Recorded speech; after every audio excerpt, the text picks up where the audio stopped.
Hello students, आज हम अपना चैप्टर नंबर 11 स्टार्ट करने जा रहे हैं, दैट इज एल्जेब्रिक एक्सप्रेशंस। ठीक है, एल्जेब्रिक एक्सप्रेशंस। तो बेसिकली हमने एडिशन, सब्ट्रैक्शन, मल्टीप्लिकेशन नंबर्स की करी है कि नंबर्स को हम कैसे मल्टीप्लाई करते हैं, कैसे ऐड करते हैं, सब्ट्रैक्ट करते हैं। ओके, तो अब हम एल्जेब्रा दैट इज वेरिएबल्स को ऐड, सब्ट्रैक्ट, मल्टीप्लाई, डिवाइड करना सीखेंगे कि कैसे एल्जेब्राज में ये ऑपरेशंस लगाए जाते हैं। ठीक है, तो सबसे पहले हम एस्ट्रिक पैटर्न से रूल बनाना सीखेंगे। ठीक है, तो अब देखिए मैंने ये आपको इन्वर्टेड सी बनाया हुआ है ना। उल्टा सी कह सकते हैं, उल्टा यू कह सकते हैं, टेढ़ा सी, उल्टा यू। ओके, तो अब देखिए पहला सी उल्टा यू बनाने में मुझे लगा कितने मैचस्टिक, 1 2 3, सो 3। दूसरा 1 2 3 4 5 मैचस्टिक्स लगी। यहाँ पर 3 यू जब मुझे बनाने थे, 3 इन्वर्टेड यू, तो 1 2 3 4 5 6 7 मैचस्टिक्स लगी। तो अब देखिए एक मैचस्टिक 3 2 जा 6, 6 - 1 5, 3 3 जा 9 -2। ठीक है, तो यहाँ पर हम देख रहे हैं, अगर मैं इसको देखिए अब हिट एंड ट्रायल से हम रूल बनाएंगे और जनरली ये रूल सब में लगता है। देखिए 2n + 1, यानी कि अगर मुझे एक इन्वर्टेड यू बनाना है, n = 1 है, where n is the number of inverted U. ठीक है, कितने इन्वर्टेड यू मुझे बनाने हैं। तो जब एक यू बनाना है तो 2n + 1, तो दैट इज मैचस्टिक कितनी चाहिए, number of matchstick is equal to 2n + 1, 2n + 1। तो देखिए मैचस्टिक जब n 1 है, अब हम चेक कर रहे हैं कि हमारा ये रूल सही है या नहीं है।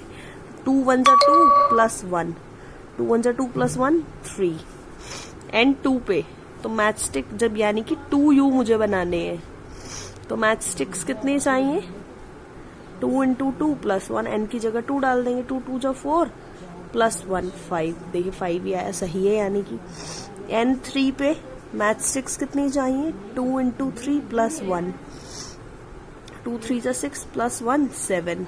सो इसी तरीके से हम सारे किसी भी n के लिए, अब मैं कहूं अगर मुझे 50 एक साथ वाले ये इन्वर्टेड यू बनाने हैं तो कितनी मैचस्टिक चाहिएगी। So this is 2 × 50 + 1, 100 + 1 101। Number of matchsticks required is equal to 101। अब देखिए मैंने 2n क्यों लिखा, मैंने 3n क्यों नहीं लिखा। क्यों नहीं लिखा, क्योंकि ये जो एक यू, ये वाली मैचस्टिक है ना, ये कॉमन आ रही है। यहाँ पर 2 मैचस्टिक्स कॉमन आ रही हैं, तो जब भी हमारी एक साइड कॉमन आ रही होगी इस तरीके से, तो हम हमेशा एक n माइनस करके चलेंगे। जैसे पहले वाले में 3 चाहिए तो 2n और फिर +1। अगर अब देखिए पेंटागन का केस है सपोज। ठीक है, पहले में ऐसे, दूसरे में फिर ऐसे, तीसरे में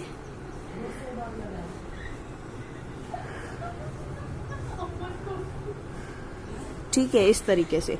तो अब देखिए पहले वाले में 5, दूसरे वाले में 5 और 4 9, फिर 13। काउंट कर लीजिए, इतना ही आएगा, 1 2 3 4 5 6 7 8 9 10 11 12 13। तो 5 है ना, तो मैं लिखूंगी 4n + 1। ठीक है, अब ऐसा क्यों लिखा मैंने, 5 में हम लिखेंगे 4n + 1। ठीक है, देखिए नंबर ऑफ मैचस्टिक्स कितनी चाहिए फॉर n1। जब मुझे c1 चाहिए था, एक पेंटागन बनाना है, 4 1 जा 4 + 1, 4 + 1 5, n2 पे मैचस्टिक्स। ठीक है, n2 पे मैचस्टिक्स कितनी चाहिए, n2 मतलब कितने पेंटागन हैं। सो 4 × 2 + 1, 4n + 1, क्योंकि रूल लिखा है मैंने, 4 2 जा 8 + 1 9। चेक हो गया, इक्वल मैचस्टिक्स आ रही है n3 पे, तो मैचस्टिक्स इज इक्वल टू 13, 4 × 3 + 1 12 + 1 13, देखिए बराबर आ रही है ना। तो जो भी पहले वाले में चाहिएगा, जैसे पहले वाले में 5 मैचस्टिक चाहिए और एक साइड कॉमन आ रही है दूसरे वाले में, तो हम एक कम करके लिखेंगे 4n। अब अगर हेक्सागन की मैं बात करूं, ठीक है, हेक्सागन में पहले वाले में 6 और हेक्सागन में तो कोई साइड कॉमन बनेगी नहीं, है ना, ये ऐसे ही बनेगा।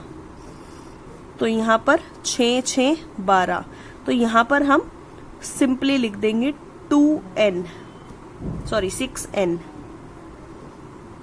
दैट इज n अगर 1 है सो मैचस्टिक कितनी चाहिए, n1 पे मैचस्टिक हमें चाहिए 6 × 1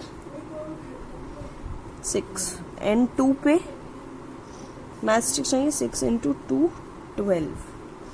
ओके, तो इस तरीके से हम रूल बना सकते हैं। ठीक है, अब हमने देखा कि जब हमने रूल बनाया तो मैंने लिखा 2n + 1, 4n + 1, 5n + 1, ठीक है, इस तरीके से। मतलब तो ये n क्या है, n क्या है, ये दिस n इज वेरिएबल, ये वेरिएबल है। वेरिएबल मतलब वेरिएबल ना, वेरी से, वेरी मतलब जो चेंज होता रहता है, जिसकी वैल्यू चेंज होती रहती है, जिसकी वैल्यू चेंज हो सकती है या होती है, ठीक है। सो जब हम इंग्लिश अल्फाबेट्स का यूज करते हैं एक पैटर्न का रूल बनाने में या किसी चीज में, तो उस इंग्लिश वेरिएबल को, इंग्लिश अल्फाबेट को हम वेरिएबल बोलते हैं। क्यों बोलते हैं? क्योंकि इसकी वैल्यू चेंज हो सकती है। A variable does not have fix value, a variable does not have fixed value. Okay, इसकी फिक्स्ड वैल्यू नहीं होती है, ठीक है। और वेरिएबल्स को हम ऐड कर सकते हैं, सब्ट्रैक्ट कर सकते हैं, मल्टीप्लाई और डिवाइड। जैसे नंबर्स को ऐड, सब्ट्रैक्ट, मल्टीप्लाई, डिवाइड किया जा सकता है, उसी तरह वेरिएबल्स को भी ऐड, सब्ट्रैक्ट, मल्टीप्लाई और डिवाइड किया जा सकता है, ठीक है। अब एडिशन और सब्ट्रैक्शन जब हम करते हैं तो प्लस का साइन हम लगाते हैं, प्लस और माइनस के साइन यूज होते हैं। We use plus and minus signs to indicate addition and addition and subtraction, but multiply और डिवाइड के साइंस यूज नहीं करे जाते हैं, ठीक है। बहुत कम ही केसेस होंगे जब ये साइंस यूज करे जाते हैं, ओके। तो जैसे कि मैंने लिखा, हम प्रोडक्ट को कैसे शो करते हैं?